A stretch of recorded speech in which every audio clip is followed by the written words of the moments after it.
Government schedule caste schedule ട്രൈബിന് കൊടുക്കുന്ന ഒരു വിളവെടുക്കാൻ കൊടുക്കുന്ന തുക 1.5 കോടി രൂപയാണ്.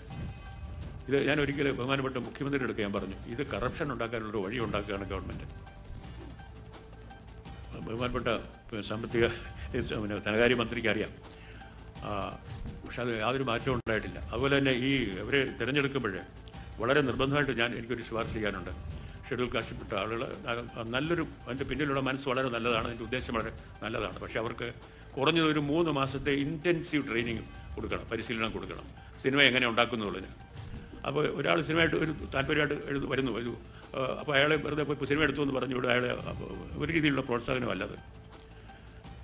അതുകൊണ്ട് അവർക്കൊരു 3 മാസത്തെ നല്ല വിദഗ്ധന്മാരുടെ കീഴിലുള്ള പരിശീലനം കൊടുക്കണം. എന്നിട്ട് വേണം അവർക്ക് എങ്ങനെയാണ് ഒരു പടത്തിന് ബഡ്ജറ്റ് ഉണ്ടാക്കുന്നത് ഉൾപ്പെടെയുള്ള സംഗതികൾ മുഴുവൻ അവർ മനസ്സാക്കിക്കണം.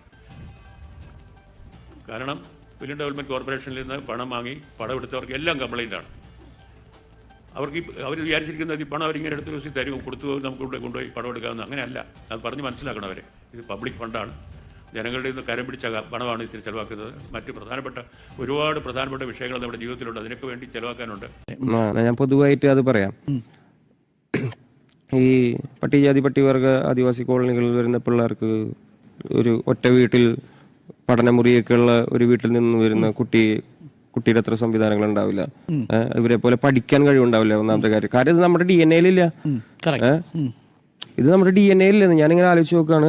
അവനിങ്ങനെ ഈ കാര്യങ്ങൾ ഓർമ്മ വെച്ച് ഇത് പഠിച്ചു കൊണ്ടുവരാൻ പറ്റുന്നുണ്ട്. ഞാനിത് കുത്തിയിരുന്ന് പഠിച്ചിട്ട് എന്നെ കൊണ്ട് പറ്റുന്നില്ലല്ലോ എന്ന് ആലോചിക്കുമ്പോൾ ഞാൻ എന്നിട്ട് അതിനെക്കുറിച്ച് നമ്മൾ വേറെ ഇൻഡിപെൻഡന്റ് ആയിട്ട് പഠനങ്ങൾ നടത്തുമ്പോഴാണ് നമുക്ക് മനസ്സിലാവുന്നത് ഇതെന്റെ DNA യിലേ ഇല്ല.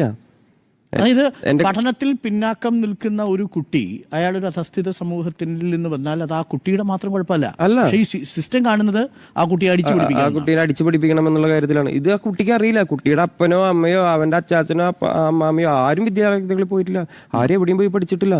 ഇത് നമ്മുടെ DNA എങ്കിലും വേണ്ട. ഒരു ശതമാനമെങ്കിലും നമുക്കൊരു അടഞ്ഞ കുടിസുമുറിക്കകത്തിരുന്ന് കുറെ വിദ്യാർത്ഥികളുടെ കൂടെ ഇരുന്ന് പഠിക്കാനുള്ള ആ ഒരു അറിവുണ്ടല്ലോ, അത് നമുക്ക് ഇവിടെ നിന്നും കിട്ടിയിട്ടില്ല.